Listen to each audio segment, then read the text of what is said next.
All right. I love our theme song. What's up, that kids? last line. It's so great. Oh, I love coming back from our opening and just seeing people already popping up. What's up, Stacy? Nice. Hey, Bob. How you doing? Oh, he's on tonight. Good. He got the message. So tonight's theme, just jumping right in. Tonight's theme is protection practices. And if it's not a good show, you can blame me. This was my idea. But recently, I've seen more and more groups, because some of the groups I'm in on like social media and Facebook, mostly, I see people talk about protections, like, and I'm not talking about condoms, just all the stuff that they do before they go out. And recently it was something, there was a post that came up about when things follow you home, how to get rid of it. Mm-hmm.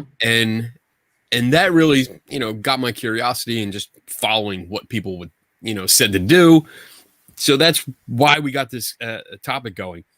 And I want to say from the beginning, whoever's watching, this is my disclaimer, and I think it's for all of us, that this is not meant to make fun of or mock any of these practices for the most part. I mean, people do what they want to do. They have their own beliefs.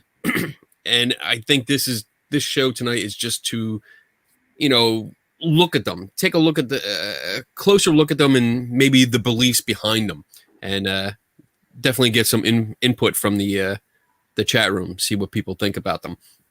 I don't have too much to go on, but I'll give my quick opening, and then I'll throw it around the table here. So basically, like I said, over the years, I've seen a lot of teams, a lot of individuals do these, for lack of a better word, rituals. Something that they do either before or during or after, some kind of amulet, or like a prayer or something that they have that they feel protects them from either evil spirits or something following them home. Attachments, attachments. I have to put that in quotes because I guess it depends. What that means depends on who you talk to. I'm much too sober to do this right now. I really need to liquor up a little bit more. So Start chugging, buddy. Start chugging. I know. I'm tripping over my words. But yeah, I mean, I've seen a lot of that, and it's fascinating to me. It really is, to see people go through like maybe a team prayer, or like holding crystals, or some kind of like necklace or something. Like, I mean, I always wear Thor's hammer, but it's for different reasons. It's not for anything metaphysical. It's more of a inside joke with my wife. But like, I see people hold, like, wear a cross, in times of stress, they hold it and, think, all right, I need being protected, or they think about being enveloped by light and stuff. So it's always fascinated me why these people do this, why they believe it works. And I mean, I have my own thoughts, which we'll get into later, but that's my opening, I guess, montage there. So I'll throw it to Tim. I did it right.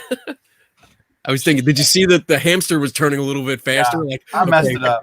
Point to 50 chance. I always blow it. Well, ever since when I first started doing in the paranormal field, our hobby, the protective things always kind of interested me. Like, I never bought into it, but I guess the culture, or I don't know what else to call it, but the habit of it, or the idea of it was always interesting to me for many reasons, and I'm sure we'll get into a bunch of them. But I never considered using any type of protection, spells or amulets or anything like that. In my mind, I never thought that they would work, because I just didn't know the logic of why, because you say don't hurt me, while you hold a crystal and go somewhere, will it not hurt you or whatever you're worried about? Like, to me, the logic made no sense. You're making a lot of assumptions on something that's evil and the limitations of something that's evil that you don't understand, but you do it anyway. So anyway, I've come to understand, I think, why people do that, but we'll talk about it. But you hit a word early on that I came across too, and that's rituals and a ritualistic behavior. And there's a lot to be gained in ritualistic behaviors, and the belief in them and practicing them. And we can do that when we get to it. But it's kind of just like looking around and thinking about it and doing some Google searches and following a lot of. I asked the same question that you did on a couple of paranormal pages. And a lot of it came back with behavior, and it's a behavioral action. But everything kind of came down into a ritual. And so I ended up going down the rabbit hole of reading about rituals, which is like way more than I thought it would be. So it really is. They're usually much deeper than you think. Oh my Lord. Yeah. I mean, a lot of people wrote a lot of dissertation, just a lot about rituals. Found one good paper that I might hit on every now and then through this, but yeah. So being ritualistic is kind of where I found it to be advantageous for people that use it. Okay, I'll go with Dave. All right. Well, I found probably similar things as you guys. I came across the ritual part of it. There was actually a placebo study with migraine medicine that they talk about the ritual of actually going to the clinic, getting the drug or the placebo and going through the process. And the interesting thing on that one was the placebo actually was marked placebo. They knew they were getting the placebo and it still worked. And they claim it's because it's more than just doing it. It was kind of the ritual, the whole process that puts your brain in the mode of thinking that whatever you're doing is going to help. So that's where I kind of went down the rabbit hole on ritual. But as far as protection, same thing as Kenny and Tim, they do it either to prevent attack or attachment, something harming them, possessing them, or going home with them. And then there's a whole slew of different types of protections, everything from prayers to crystals to sage to meditation to one I didn't know about, tree grounding. Not quite sure what tree grounding really is yet. I can answer that later. In West Virginia, it's when they take the rest of the stump from your yard when you cut down the tree. Yeah, we did that in my front yard, but it didn't really take any ghosts with it. So I don't know. I mean, then there's the religious aspect, the holy water, the crosses, but that gets into the general part of talisman. And the interesting thing to me is that there's all these different types of ways to do protection.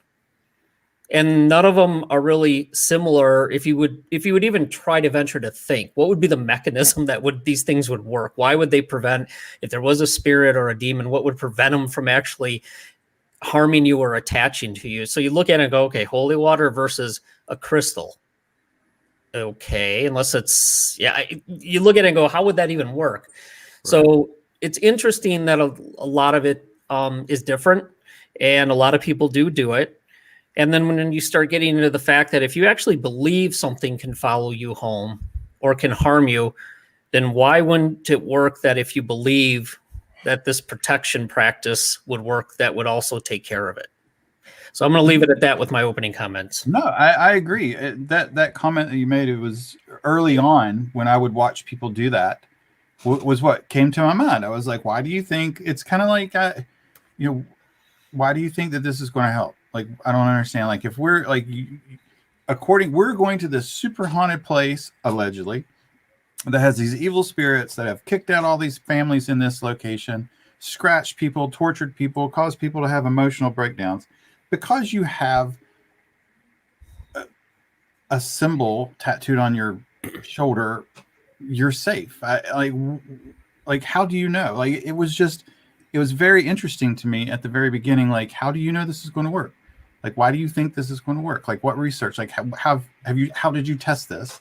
Like, I don't understand. And also, ritual, it came back to belief as well. And so there's a very powerful psychology of belief as well that kind of bleeds into rituals. But Right. yeah, you and I kind of hit on the same thing there with, like, why did you even think this is going to work? Right.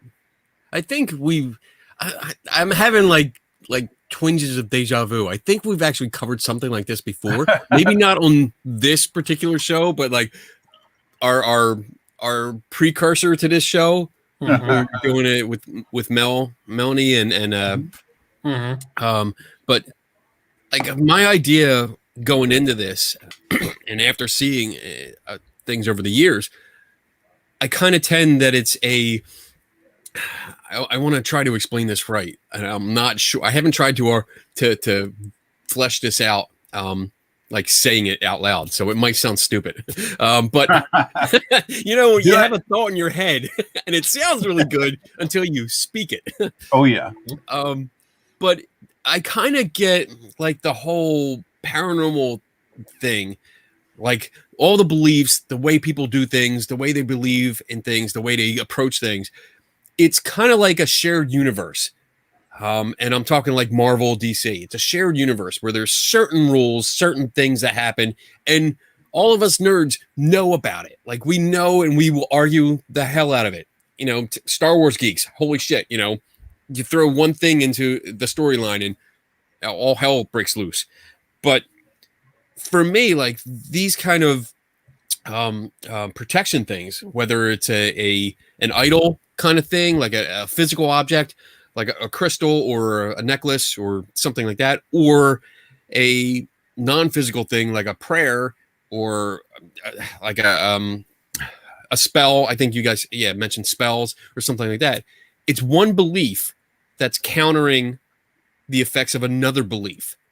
So, and I don't mean to be mean, but to me, it's all belief based. You go into it thinking there are evil spirits. They can come attach themselves to me. They can follow me home. But if someone tells me if I take, this piece of quartz, which is actually a piece of quartz, and if I put this in my pocket, I am protected from this. Now you get that belief where it almost like it, because it comes from an authority figure. Because if you see someone that looks like they're confident in their knowledge, then it's like, all right, I have more belief that what they're telling me is true. So therefore, this quartz crystal will protect me. I have it in my pocket. Mm-hmm. That belief is now countering the other belief of this demon can follow me home. Did I explain that right? I'm not. Yeah. Yep. Yeah. Okay. Yep. All right. I think I've not thought of it in that terms, and that's really interesting way to put it. Is the one belief fights the other belief, and that's a pretty cool way to think about it. Actually, I mean, to be fair, I like that. It might also have something to do with control, your sense of control over the unknown, because one of the hypotheses of how paranormal beliefs start is your loss of control over the world. Something happens to you maybe early in childhood, and that's just one hypothesis usually put forward by Harvey Irwin. And that loss of control leads you to look and believe and try to put some sort of terminology or control over something you normally can't. And one of the ways you can do that is by labeling something. So if something strange happens to you and you don't know what it is, and you might be scared, if you say, oh, it's a ghost or it's the ghost of my grandfather, you're labeling it, you're putting a tag on it that helps you cope with it. So by doing these protection practices, I think you're also putting some level of control over the unknown. You're taking an action. You're doing something that makes you feel better based on either your belief or other beliefs or from your experience based for various reasons that you think it works. and you're doing this, and it gives you a sense of control over something that might be scary or out of your control normally. Right. Absolutely. One of the first things I came across was control of a potentially unknown situation. So rituals like that give comfort because you begin a practice that might have an unknown with a very strict known behavior. Also, yeah, go ahead. Well, I was just building upon what Dave said. I mean, the control factor. We can see that in history when we look back and see, like when the ancient Greeks, gave the various powers to gods, or any of the people that had those beliefs where they didn't understand like thunder and lightning, and I mean Thor. I mean that they assigned that power to like entities where they said, oh, well, the sky is blowing up. There's lightning and crashes and stuff. The gods must be angry. And even though it was still scary, it gave them some sense of control because they labeled it and now they know what's going on. It was more familiar. They could accept it. It kind of brought chaos into some kind of order. Even though they couldn't really control thunder and lightning, at least they knew or thought they knew what was causing it. Mm-hmm. And therefore they could go about other rituals to appease the gods. Mm-hmm. And thus, if it worked, yes, the thunder and lightning would stop and the skies would be peaceful again. Mm-hmm. So I remember my mom telling me thunder was God bowling. I had that too. Oh yeah. Did you? Mhm. Yep. Yeah, growing up. Here. Oh my And goodness. I was always like, why above our house? Can you go somewhere else? How big is that lane? I know. Like seriously. He's just bored watching you, Tim. Went to the bowling range. Lane, sorry. So I know. did put something. Oh, good, Dave. You got Nope, something? go ahead. Nope, go. I was just going to move on to like I put something out there and got responses. But if you have something to add, No, go ahead. Okay. I took a lot of the stuff I pulled as far as what they used from that chat that I think I brought Tim in on anyway, and maybe Kenny. I don't remember if you jumped in or not, but yeah, go ahead. okay. So I posted on social media yesterday, I think, or day before. I don't know.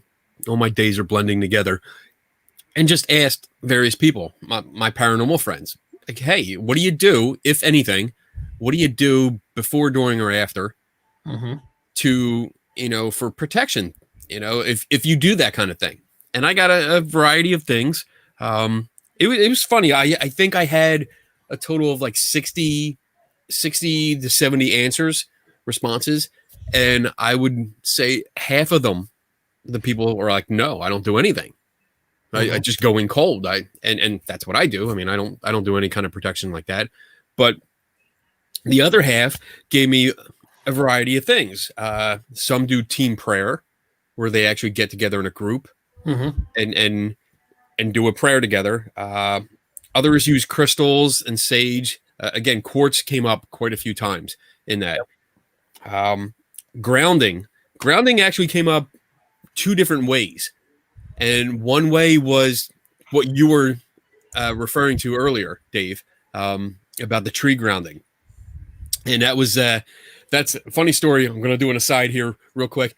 But years ago, I was at a conference, and we were my wife was set up. She had a booth where she sold wands. They were just pieces of wood that she carved and decorated. So it wasn't like she was actually selling real magical wands. She was selling decorative stuff. But we met a gentleman that came over. He touched some of the wands, and then I forget the details that went on, but he immediately had to go ground himself. So he walked out of the big tent. So we were under like a big wedding tent. Okay. Walked out onto the grass, kicked off his shoes, and hugged a tree. Like he wrapped his arms around it, and he stayed there for a good 10 minutes or so, at least. And I mean, I was To be perfectly honest, I was laughing. I couldn't help but laugh. That might be mean, but I mean, what is it doing though? Are you filtering the? I'm not going to say the word, the stuff into the tree, the spirits, or the other. Think it, so I have to drink. I mean, so is that what the? I mean, what's the idea behind it? I posted that on the chat I was involved with, and I asked what it was, and they said it's a type of meditation. well, Yeah. I'm like, Donna's okay, that didn't explain it. Donna's helping. She's commenting there. She said the one. The guy said it was evil.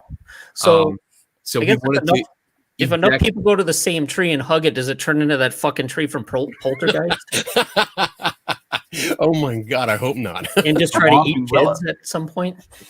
No, I don't know. How does that work? Does it go back to the earth? Is that the whole idea? The tree can absorb it? What's the idea? I think from what I understood, because I did talk to the guy later, and it sounded like it was almost like electrical grounding. He had too much of a charge, and he hugged the tree to put that stuff back into the earth, and then it would dissipate. So I don't know. I don't know if it worked, but I mean, he was happy afterwards. So that was the one kind of grounding that I came across. The other grounding was more something I would refer to more as centering. It's not like a metaphysical thing, but when people have like I grab this thing without thinking about it, and it's more or less like a spinner. It's more when you have like one of these stress things, you just like spin it, just something to do, and it kind of like focus on my breathing and calm down. It's usually when I want to punch somebody in the face and or the throat, and I just get upset about things. So like that kind of grounding to me is more or less just a calming thing. Okay. So when I looked up tree grounding, the exercise, and just to kind of go back and nutshell it, I guess it kind of looks like a visualization anti-anxiety de-stress mechanism, probably a generic use in a therapeutic tool. So it's a way to reduce your anxiety and stress in a very quick manner. Maybe not very quick, but relatively quick. A visualization and permanency to where you are, and that you have a lot of control over the very limited space that you have. But that's what it kind of looked like to me. It reminded me of like counseling techniques of visualization to have control over the most that you can, and typically it's always just you. Okay. Yeah. I mean, it doesn't seem so far. I mean, I'm sure it could get out there. Oddly enough, I did see at the bottom of one of these visualizing putting all that stuff back into the ground, which was exactly what Kenny had said that guy said. So it sounds like he's Kathy comments that grounding means to connect with earth energies. As you see us all. Crap, JD said energy too. To keep us from getting pushed around, basically. And JD, thank you. Thanks, JD. JD. Kenny's too sober for this topic, so keep up the good work. Woo. Okay. I'm trying to get you up. I guess I have a general idea then how that works. Or it's supposed to work. We do have a question. Carol's asked, what is the theoretical basis for quartz? The molecular structure does what? I honestly don't know. Call your buddy Sharon Hill. She's a geologist. Yeah, I know. I mean, I mean, we all know quartz can hold an electrical charge, and it can discharge that. So but that's a real physical science thing. I know it has the what's it called, the piezoelectric effect. Yeah. So under stress, it releases a current. Yep. And I also know that quartz is used in watches, but not as a battery. I know that's a common misconception I come across all the time. It is not the battery. Those watches actually have a battery in them. It's just that the sliver of quartz when a charge is applied to it, it does vibrate at a specific frequency, which is excellent for timekeeping. That is why it's a quartz watch. It's not because it powers the watch. It has the right vibration so it can actually time it, which is a great thing. But itself, no, it does not power these things. And I also know, I mean, quartz, I mean, this is an example of quartz. This is the most abundant rock on the planet, I think. As far as I've read, it's very common. And one of the things my wife and I find when we go on our like weekend adventures, I find this shit everywhere. Every park that we've been to, every woods that we've walked through, I find quartz. So, I mean, that's an anecdote, but it is very common. Why it is used to allegedly ward off evil spirits or protect people, I have no clue. And I mean, it goes back. I don't know which one of you guys said it first, but it goes back to how do you know this?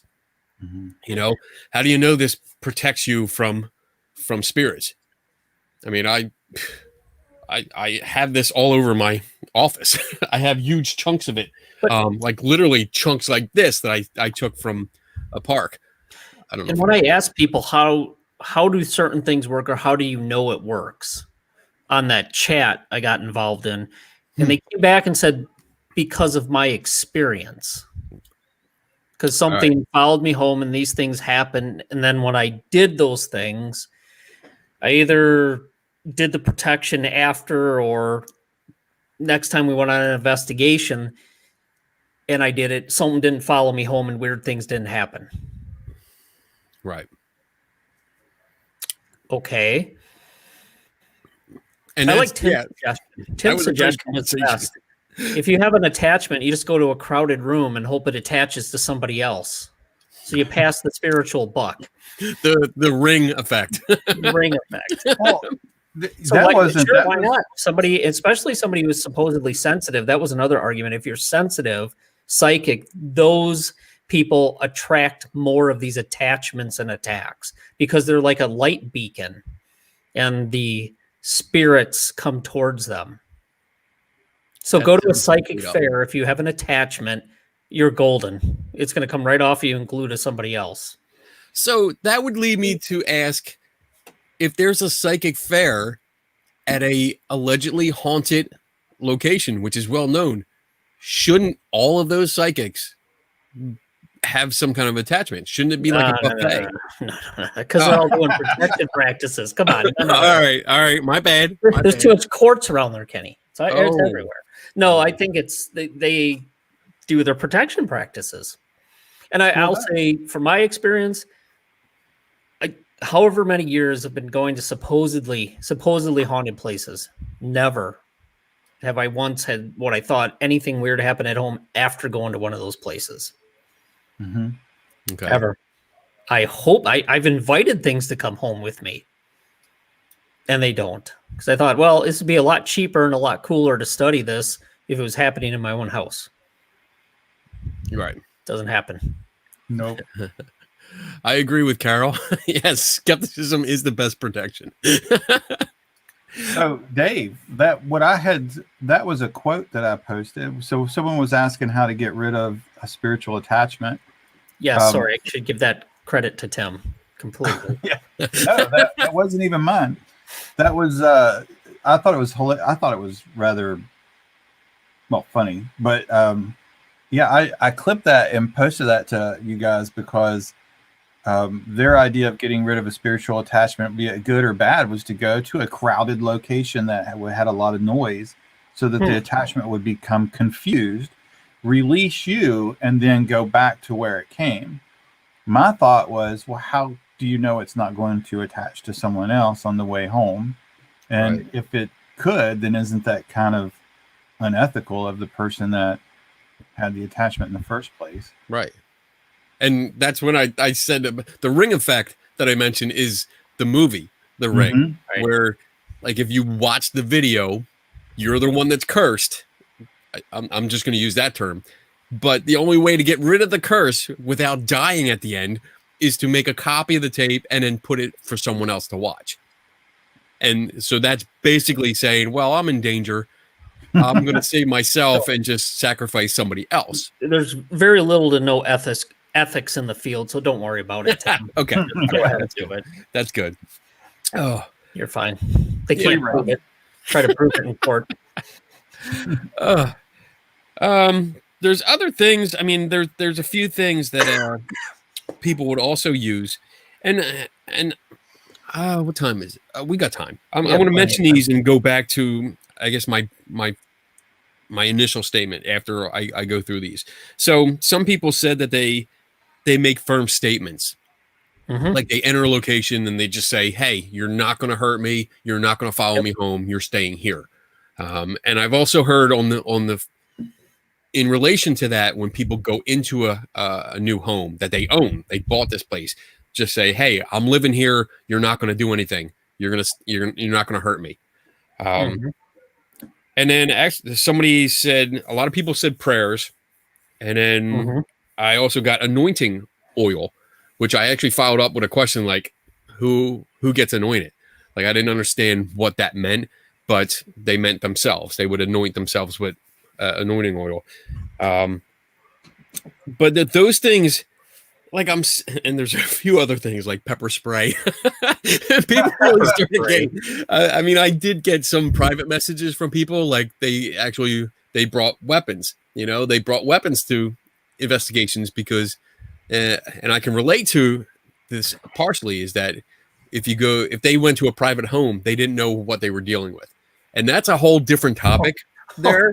That is a huge, huge topic. I can relate though. Invite me into your home to investigate your ghost. Hey, by the way, I got a 9mm on my hip that you don't know about, in case I need to take you down in your own home. I did many years ago.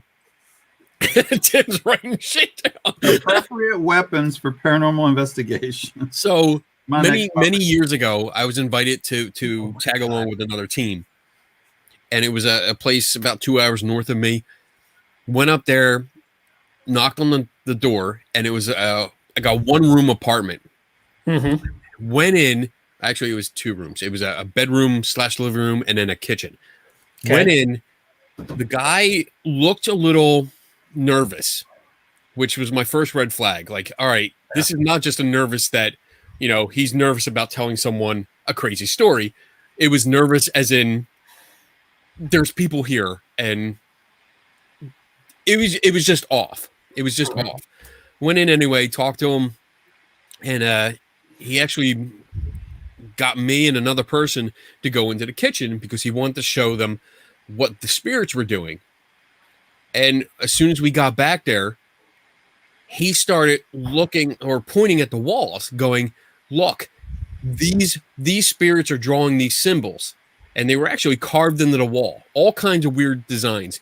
And he started doing it with his thumbnail, showing me, this is what they do. And I was like, oh, okay. And the person that was with me was female. And I was like, all right. You need to leave now. Just go. I'll block you. And like, she went out, and as soon as she got out, like the hallway out to the living room to the front door, he actually moved in front of me and blocked my way and jumped. He actually, I keep saying actually, but he dropped down onto his hands and knees and started crawling around the carpet going, look, there's an alien face. Look, there's an alien face. They're coming to get me. They're coming to get me. And I was like, oh, this guy's out there. This guy, he has just regular carpet, and he's seeing faces that he thinks are aliens that are trying to take him away. And I started to go to the front door again, and he again blocked me. So, long story short, we had an altercation. I moved him, and then I got out. So I understand wanting to have something with you. And that's why the person, sent me private message. He didn't want to cause like a stir. But I get it. I get having some kind of protection because you don't know what you're walking into. Yeah. And that kind of protection, I'm totally behind. Because I can totally relate to that. It was a scary kind of situation. And luckily, I mean, it didn't go any further, but Yeah. you know, what if you're not able to handle yourself like that? And you know, that could be potential danger. But again, that's getting into a different category here. Easy solution. I got Stay out of private anxiety residences. Yeah, I agree with Dave. Just stay out of private residences. Yeah. It's time to go. I left something in the car. Yeah. But these things, I mean, looking down the list that I have, we're talking prayer, crystal, sage, asking angels to watch over them, firm statements, anointing oil, stuff like this. It really takes me back to more of a placebo effect, where it's just comes back to belief. If you believe that what you're doing, this ritual that you're doing, has some kind of power, you're going to go in there confident that Yes. you know you did what you're supposed to do. You're confident that you were protected, and then you can go about your business. A lot of times we've had this conversation. I know we have probably privately. Yes, the belief you don't have to have the belief in it is enough for you to behave differently. I mean, I think that's pretty much Psych 101 anyway. But I had an interesting response when discussing this with my wife once about artifacts. There's another word for them, but having either a cross or just something with you that has an artifact. Your icons or relics, whatever. Relics. That's it. Yeah. And I was like, well, there's no power in them. I don't understand. But she had the explanation of, a law enforcement officer's badge has no power, but the power that you give it. A judge's robe, and gavel while you're there, actually the robe has no power. So the symbol of it is far more powerful in changing your behavior and the belief of your safety or your peril, based on how you view that symbol. And that can change your behavior and your expectations. And I flirted a little bit with self-fulfilling prophecy. I'm getting a buzz. Self-fulfilling prophecy of, if I do this ritual behavior, if I have these relics and this thing that I believe very strongly in, I will not be followed home. I will not get hurt. So an opening, a protection, a ritual, things that you do that have worked in the past, you believe will work in the future. And the more that it works in the future, the more strongly you believe in it, which will increase the more times it works in the future because you have stronger belief in it, which leads to kind of like this. It's not really a self-fulfilling prophecy. That's kind of like that's using that phrase very loosely, but it's reinforcement. It's self-reinforcement. Yeah. Your Skinner learning, for lack of a better word. Okay.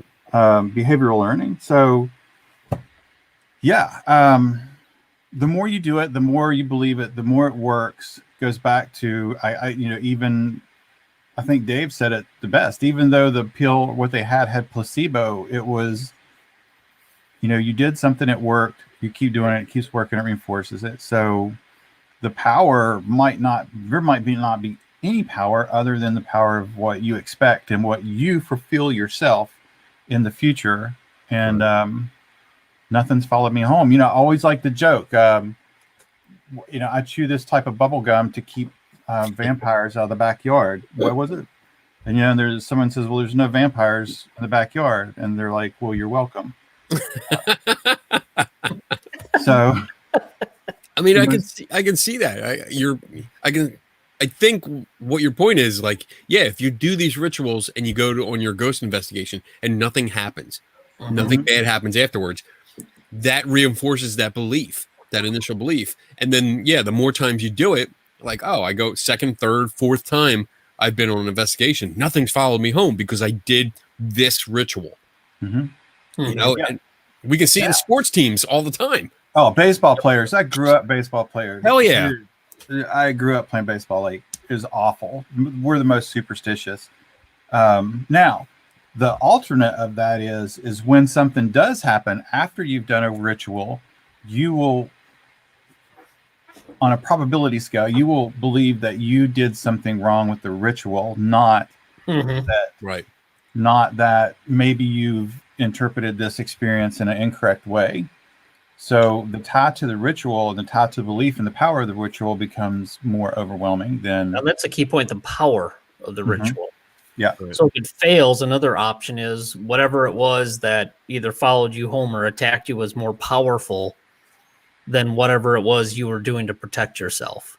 And then you start getting in, well, you need somebody more powerful to come in and help you with the situation. Right. And then if you believe in their authority to act in that manner, then what they do may work better than what you did. Because you're seeing them as an authority that can have power over whatever you believe is going on. Talisman. Thank you, Bob. I saw it up there. Talisman. Yeah, there you go. The Talisman. talisman. I want to say, JD, there's you put a question up, which is a lot, but it cuts off. So that's all I see in the chat room of this. I can't see the rest of it. So if you can put the second part of it up there, because I'm not sure what your question is. I see a quote from Anton LaVey, but I don't see a question. So give me the second part of that. So I mean, it looks like we all kind of agree that this is belief. Almost, would you say it's these rituals or placebos? I don't know if that's accurate, but I don't know, because again, it takes me back to the initial belief. If you believe a place is haunted, if you believe there might be evil spirits in there, if you believe that they could come home with you, you need another belief to counter that belief. And you have to build that narrative, which is a belief system. I mean, like pouring salt on a doorway or the window to keep things out. Wearing your cross, wearing your talisman, whatever is, what you give power to. And then, yeah, like I think what you said, Dave, is like or I forget which one. I forget which one, because I'm starting to feel it. If it goes wrong and if you actually believe something came home or something affected you, then you start doubting yourself. Like, oh, did I put this on wrong? Is it backwards? Did I say the prayer wrong? Did I miss a word? Or not, if you're doing a spell, did I not use the right inflection? Or some such. I think the people actually blame themselves first before anything else, before considering, is it a belief system? Do I really need it?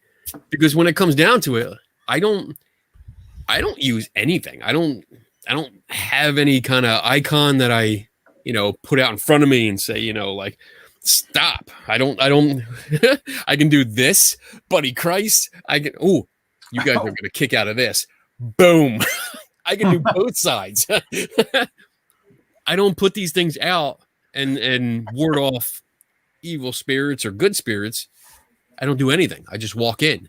And then actually this brings me to another thing where I found where not only did half the responses that I got say they don't do anything, they've never had a problem, but I got quite a few people that said they openly invite something to happen, which is the other side of it, which is interesting to me because it kind of deals with this too. Because if you're going into a place that's allegedly haunted and you're openly inviting, like, whatever, come on home with me, come into me, whatever, and nothing happens. What's that say about other people's beliefs? How's that interact with your rituals? I have a question. Sure. I don't mean to cut before I forget, because I'm getting kind of buzzed. All right. Show's going to get good now. Everyone pay attention. So, if I'm remembering correctly, there was a time when, we did that too. So, when you talked about inviting something to happen, so, some of our team, when our team, most of them law enforcement, easily. And we went to West Virginia State Pen, but it's closed, and we did one of those things. And so we went to these, like, apparently the worst of the worst places in the penitentiary at night. Shut the doors, and the officers, the law enforcement officers, were like, "Put your ass in here, man. Come on, now's your shot." And I was like, I mean, if it's going to happen, damn, like, this has got to be it, And nothing happened. There seemed to be a trend of provoking for a long time, kind of like that. Right. Then I remember a strong trend in the paranormal hobby to stay away from provoking, even considering, the spirits or the ghosts' emotional well-being, and that, I remember it being very taboo, or trying to be turned into a taboo sort of thing. And it might've been like 5, 6, 7 years ago, that the bend of the idea of provoking and talking trash and trying to get something to attack you and show itself had gone away. That was always kind of confusing to me. Like, I don't understand, like, the difference of, in the culture of paranormal investigations. You have, like you said, you have your own rules inside of each culture. Mhm. And it seemed like the bend of the culture at this time was to not provoke. It didn't matter to me. I still, but when you brought that up, is like, don't provoke. It's one belief against the other.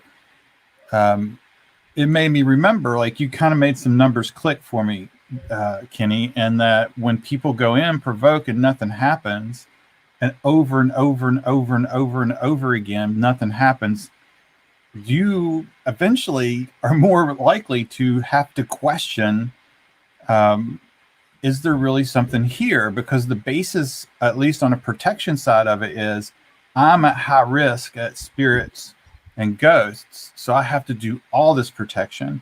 And then this dude walks in, and he absolutely lays down the gauntlet and says, "I put your ass in prison where you died. Come get me. Now's your chance." And nothing happens.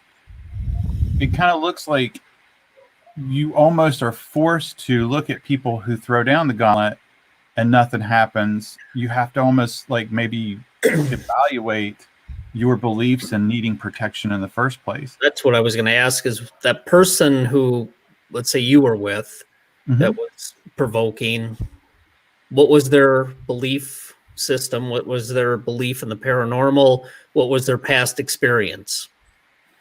They've had experiences for sure. This was us at the beginning. So but just because they had experiences doesn't mean they believe, right? What did they believe those experiences were due to? There's one thing to have an experience, and then there's another thing to sign a causation to it. Mm-hmm. So were they true believers that what they experienced was paranormal?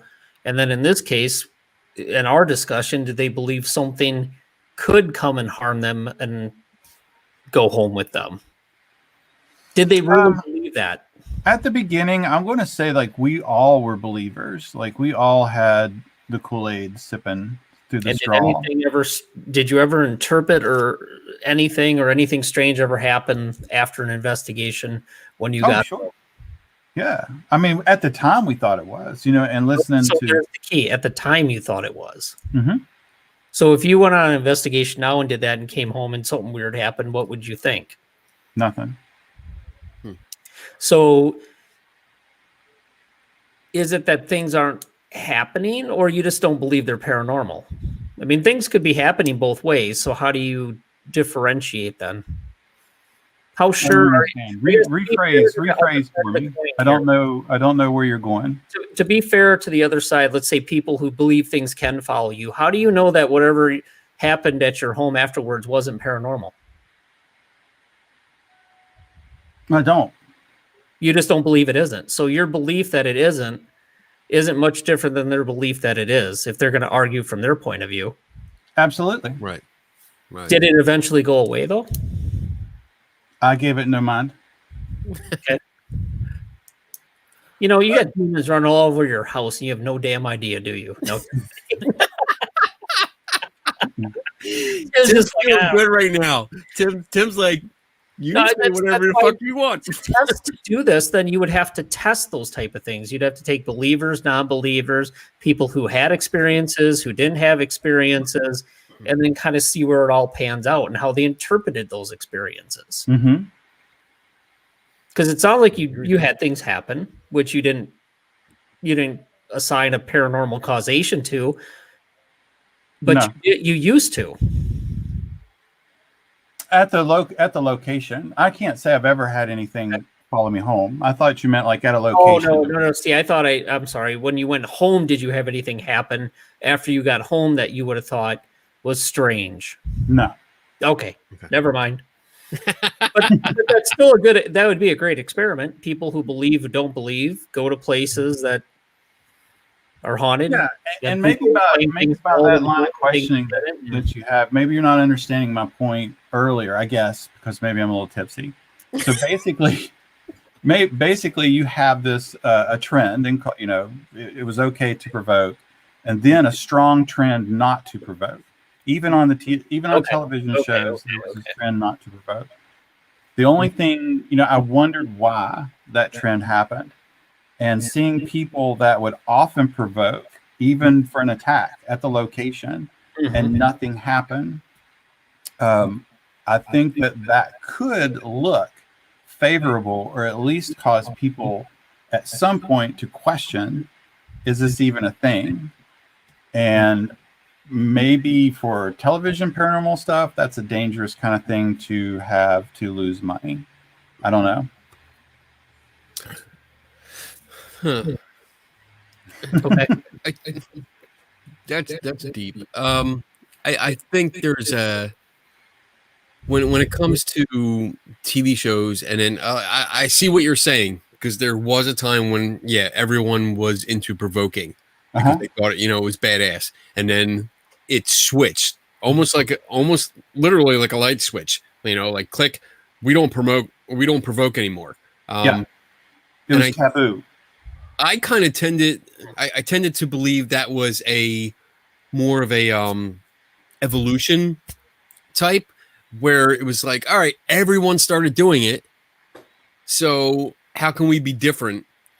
Oh, okay, let's say no, we're not doing it, and we're totally against it. That's how I came across. Like, that's how it came to me, where it's like the next evolution of what's the next thing to do to get noticed on TV. Or did people finally realize if somebody comes into your house, your place, and starts screaming and yelling at you, after a while, aren't you just going to get sick of it and either ignore them or go away, or tell them to go away? I just spray. I spray. I mean, to me, it seems silly if you're going to a place where there's certain reported activity, and let's say there was something intelligent there even, and you start yelling and screaming at it. Yeah. I mean, most normal people, if you're a ghost and somebody comes in and you're screaming, I'd be like, what the fuck? Leave me alone. I'm not gonna, you're annoying the shit out of me at this point. I just didn't get it. So I'm gonna put this very long 2-part question up from JD, so we can address it, because he took the time to type it out. So JD says, with respect to ritual magic, in particular the casting of a destruction ritual, Anton LaVey said on page 115 of the Satanic Bible, one of the greatest of all fallacies about the practice of ritual magic is the notion that one must believe in the powers of magic before one can be harmed or destroyed by them. Nothing could be farther from the truth. The enlightened man who doesn't place I don't know what that means. Anya Rock in such superstition relegates his instinctive fear of the curse to his unconscious. Hold on, going to part two. Coming up, here it is. Consciousness, thereby nourishing it into phenomenally destructive force. that will multiply each succeeding misfortune. Of course, every time a setback occurs, the non-believer will automatically deny any connection with the curse, especially to himself. This empathetic, conscious denial of the potential of the curse is the very ingredient that will create its success through setting up an of accident-prone situations. I think I read that right. I got to go back. I think like every time the setback occurs, the non-believer will automatically deny any connection with the curse, especially himself. I'm not exactly sure what's being said here. It almost sounds like they're talking about if a skeptic is their non-believer, they will automatically deny a connection with the curse, especially to himself. This empathetic, conscious denial of the potential of the curse is the very ingredient that will create its success through setting up this unconscious denial.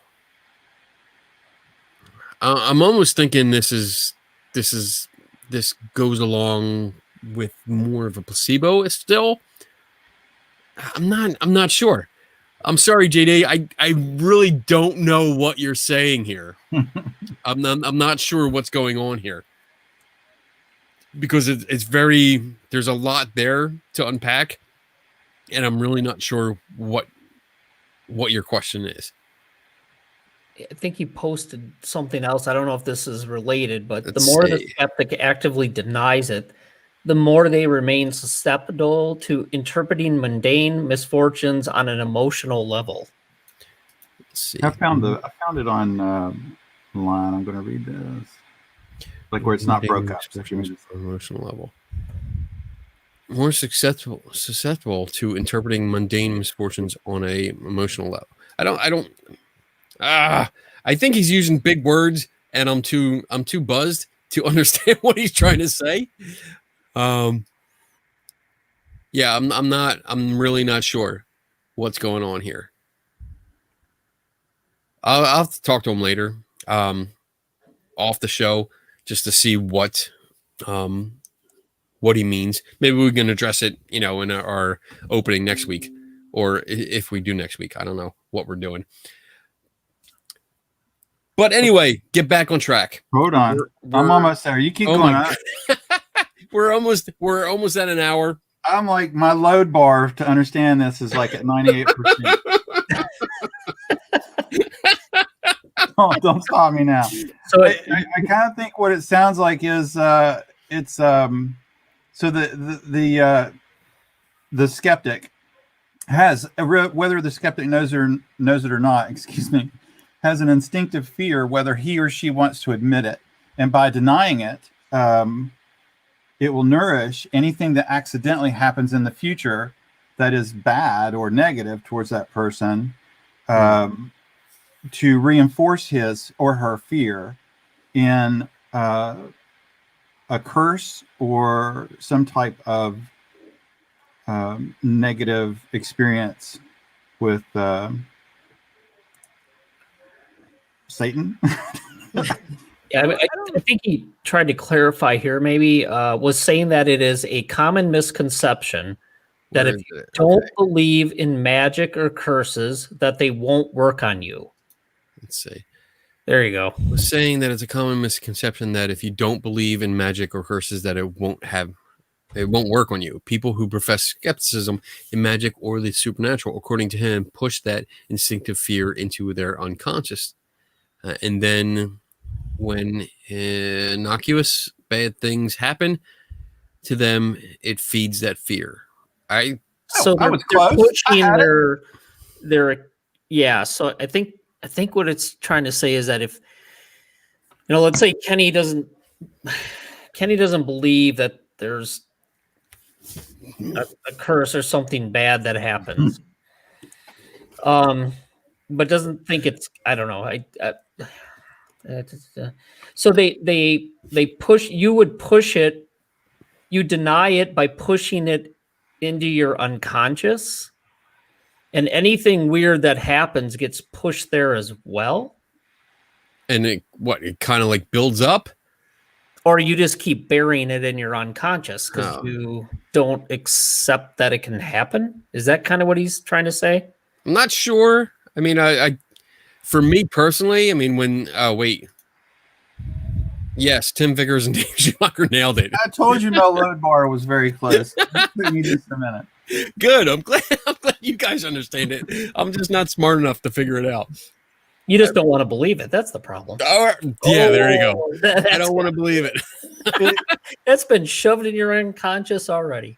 I mean, am like, that's one thing go. I haven't. I would like someone to try and curse me, just to see what would happen. But it's not something that I guess if I hear something like that, like if somebody says, you know, I wish bad luck on you, or I mean, I get plenty of hate mail, so I definitely can go back and you know, I have references that I can bring up where people have wished really bad things on me, but it's I don't like push it down somewhere and keep it down somewhere. I kind of like I post it sometimes for people to see, and comment on, and then I oh shit, I'm getting in trouble. But I don't. I pretty much just I read it and respond, and you know, like ask. Usually, my first question is, you know, what did I do? Because they never tell me what I did. They just, you know, wish bad things on me. But after that, I kind of let it go because I don't get any responses. I don't think about it anymore. I don't push it down anywhere. I kind of just move on because I have something else to do, and I don't think about it anymore. I wonder if it'd be interesting to look at a couple papers that were published, I don't know how long ago, but they looked at trying to make the argument that scientists fear parapsychological phenomena and the paranormal because it challenges what they believe or it challenges the way they see the world. So they categorically deny it without even considering it, even if it's in front of their face. So I wonder if that's a similar concept, because that's been explored a little bit in the literature. I'll have to go back and dig that up and see. And if it is something similar, JD, let me know and I'll see if I can dig that up. That's interesting. Interesting. I mean, I hear that, not specifically, but that I hear versions of that a lot, and I don't know if it's actually that whatever scientists they're talking about, because it sounds like more in general, like scientists don't want to do this, Right. So it's more of a general terminology, but I'm not sure whether it's like, okay, did you actually approach anyone? Yeah, it's a broad argument. And I think when we went back and actually asked, I don't know how many hundreds of scientists in a survey, that a lot of them said, hey, we're open to it. And we do believe there's data there that's interesting. It just hasn't been concluded yet. There's nothing to draw a conclusion. All right. So why don't we wrap this up? Because we are over an hour, just over an hour. It's been a good discussion. I really like when we just throw something out there and just go with it. Just real quick, I won't be long. Whatever, you lush. I'm already out. I don't have any more, so I can't get any more drunk. So, yeah, good helmet. So one of the things that came up through my mind when I was reading about that was operant conditioning. And operant conditioning is a wonderful forebearer of superstitious behavior. So without getting way down that rabbit hole, and 25 minutes later, B.F. Skinner, operant conditioning, superstition, plenty of easily done experiments, even on the 101 college level and experimental psychology. We had to do rats in college, and we had to train them in the Skinner box. And you can actually watch superstitious behavior. So whether the rats knew or didn't know what they were doing, whether they got a positive or a negative reward or effect, they responded to each accordingly. And that was due to a superstitious behavior. So I don't know if that helps, but reading what you posted and my understanding of what I think it was trying to say was you don't have to believe it to suffer consequences from it. Okay. That's true, and that's replicable, and that's operant conditioning. I don't have to believe something's going to happen if I'm conditioned myself to get a reward, and rewards are strange. I mean, that's a whole other conversation. Rewards aren't always a good thing. Some people enjoy negative rewards or negative consequences. So that doesn't stack up right now, but I'm going too long already because I promised, but operant conditioning and superstitious behavior kind of is what my mind went to on that. And I'll just respond to Carol. She said she doesn't agree with that. I think most scientists have not seen anything convincing. Science is about processes. There's a lot of data out there that's been published by a lot of scientists that claim they have seen data and not seen, but collected data that's indicative that there's something interesting going on. So I wouldn't make the general statement that all scientists think there's nothing to it because they haven't seen anything. It's open. I mean, most scientists, if you're a true scientist and even a true skeptic, you're going to say, we don't know yet. Right. We don't know. But there's data for and there's data against. But there is data. And what comes down to is how do you interpret that data? Look at some of the historical debates between skeptics and parapsychologists. And one of the biggest ones when it came to some of the bigger studies done in, I think, the 70s and 80s, they basically, I think it was Ray Hyman and I can't remember the parapsychologist's name, but they basically agreed that there was something interesting in the data. It wasn't due to bad methodology. It wasn't due to fraud. Richard Boughton was the guy, the parapsychologist, and they agreed to work together to figure out what was going on. They couldn't say for sure it was paranormal, and they couldn't say it wasn't paranormal, but they said there was something interesting there. So I wouldn't go as far to say that scientists haven't seen anything, because there's at least 2 or 3, and Kenny knows this, there's that 2 or 3 papers I'll pull out with meta-analysis that shows there's data out there, and scientists say that this is at least worth studying. We don't know exactly what it is. It might be a trick of the mind. It might be misinterpretation. It might be statistical aberrations, but there's something interesting going on. And the one thing we need to get away from is, again, Jesus, quit referring to everything you see on TV as what science goes after and what scientists do. Okay, most scientists have not seen anything. It might be out there, but we haven't. Well, I mean, that's almost a whole nother show on which scientists think. I was trying to be careful. Yeah, you got to be careful when you say we, because quite frankly, the woman who was the president of the Statistics Society of America said that by any other standard in any other field, this would be accepted as a real phenomena. And that's cool, and it should be. I mean, I'm all about that. Like, we'll leave it. I don't want to do it again. But I want to agree with Dave on that. Like, we have to wrap up because Tim's drunk. I've got an online gaming match after this, so this is all right. He's cutting himself off. I'm gonna be bragging my own players. So, okay, you want to do closing statements? Dave, sum it up. So I think there's a lot of natural explanations to why you think something could attack you or could follow you home and have an attachment. I think people have experiences. We can't explain all those things naturally. Obviously, we weren't there. We don't know. So I always say that people had experiences. There's priming. There's confirmation bias. There's misinterpretation. But, there's people that probably have experiences and we're not there, and I wasn't there, so I don't know for sure. But I think the reason that these things might work, these protection practices, minus any real physical mechanism as to why they would work, if you believe something can harm you or follow you home and you have that experience, then the belief that something could protect you from it is probably going to work as well.